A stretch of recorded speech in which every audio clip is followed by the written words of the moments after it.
Invasion of Normandy, France, or Operation Overlord, began on June 6, 1944, and was one of the greatest performances of the Allies during World War II. The Americans, British, and Canadians were the only ones in the world who could have ever accomplished that feat. This was one of the biggest, most treacherous amphibious assaults in history. The complexity of the plan played a huge part in the Germans' defeat. The Axis negligence of 2 million troops, almost 5,000 ships, and around 11,000 aircraft was critical in the victory of the Allied forces. The military stance that the Allies took provided a boost in hope in the triumph of the Nazis.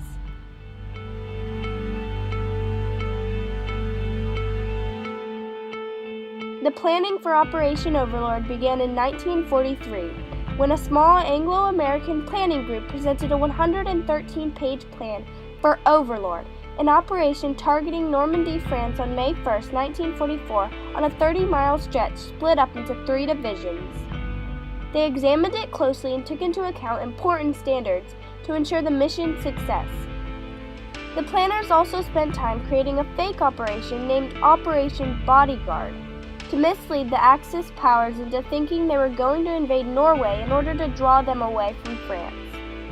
This ended up working almost perfectly in the end. General Dwight D. Eisenhower was chosen commander of Supreme Headquarters by the U.S. President Franklin D. Roosevelt on December 6, 1943. He helped argue with British General Bernard L. Montgomery to detain the invasion until June, allowing more weaponry to be produced, and also permitted the expansion from a 30-mile span to a 50-mile and 3 divisions to 5. Eisenhower also spoke of the Germans listing our strengths as encouragement. Our air offensive has seriously reduced their strength in the air and their capacity to wage war on the ground. Our home fronts have given us an overwhelming superiority in weapons and munitions of war, and placed at our disposal great reserves of trained fighting men. Operation Overlord's preparations were astonishing. Blueprints were flowing out of the Allies' planners in the 4 months prior to D-Day. The U.S. planned on landing on the 2 beaches, Omaha and Utah. Gold and Sword beaches were taken by the British Army, and the last beach, Juno, was Canada. Massive amounts of troops and equipment were being held in Britain by June, including about 1.6 million U.S. troops, 2.5 tons of equipment, and around 7 million tons of oil, all being stored in Britain, waiting to cross the English Channel. Ships and aircraft docked off from Britain on the eve of D-Day in order to get there early in the morning. 2,700 vessels plus 1,897 smaller crafts holding 195,000 sailors and carrying 130,000 troops, 12,000 vehicles, 2,000 tanks, and nearly 10,000 tons of stock. The Air Force contained thousands of men flying overhead. The weather that day was not at all what they had hoped for, and even blew the ships to the left of their berth. Delaying the mission would take another 2 weeks, and they couldn't afford that. Field Marshal Erwin Rommel was in charge of the Nazi defenses located on the Atlantic coast, including the Normandy beaches. He believed the only way to stop the Allies was to defeat them on the shores. With that motive, he placed 500,000 obstacles, including barbed wire and wooden spikes and tripods, along with 4 million mines, making the beaches very dangerous. Still, the Germans were no match against the Allied forces. The aircrafts arrived first after avoiding thick clouds and dropped their bombs. Paratroops were dropped in various places, widely spread out along the stretch, some even dropping into the water and drowning.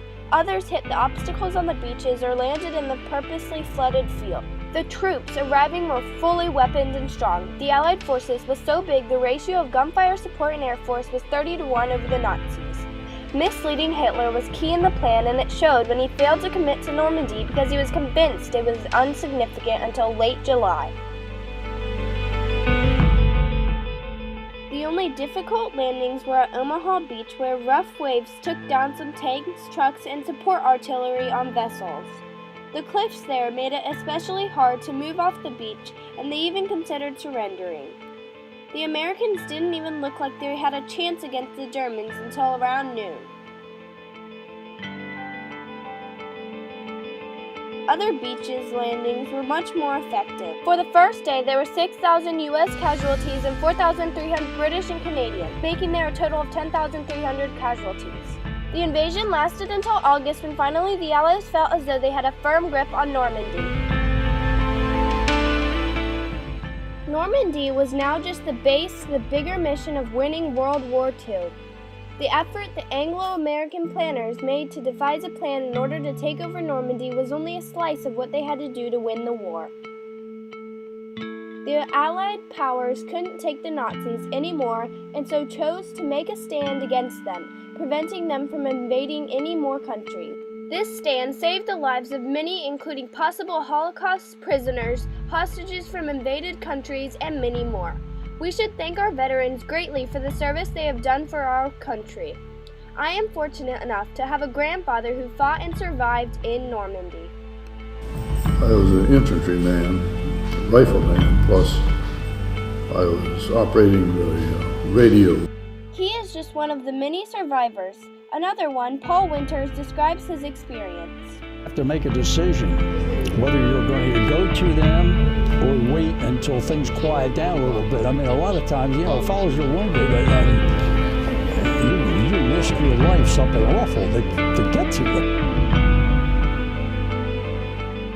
As you can see, Operation Overlord was very important in history. It was a major turning point during the war, occurring as one of the first battles on D-Day.